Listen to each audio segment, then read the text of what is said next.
Hi vlog, welcome to my guys. Pinasok ko na yung motor ko dyan, i-change oil ko. Natras ko na. Tapos hinanap ko yung tools. Tapos yung langis na gagamitin ko, yan RC919. Tapos, yung tools tinesting ko, ang gumagana. Tapos ayan, yung tatanggalin ko para lumabas yung langis. Nilagyan ko ng kalang. Tapos binuksan ko na. May ikot, yun, tumulo na guys. May itim na. Tapos tinagilid ko para masaid yung langis. Yun, oh. Tapos pinunasan ko na guys. Yan. Takip. Tapos pinunasan ko yung loob. Tapos binalik ko yung filter. Spring. Tsaka yung takip. Yan. Hinigpitan ko na. Tapos yan. Narinig ko pa. Putang na nabasag pre. Tapos binaklas ulit yan. Tignan ko kung basag talaga. Yun. May crack. Laki ng crack, oh.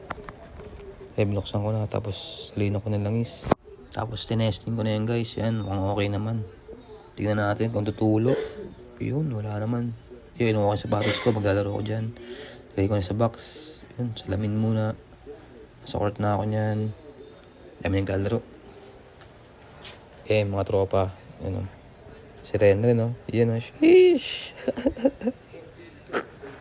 Tingnan natin yung mga naglalaro. Dami na guys. Si Bosti, nandun si Bosti naglalaro Sapatos na ako nyan guys. Nood muna tayo. Panoorin natin yung mga highlights nila guys. Yun, tinira ni Ace, one hand. Yes, pasok. Si Bosti tumatakbo. Sheesh.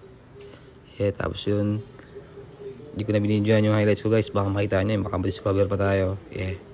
Tapos niya, kinagabihan, kumain kami.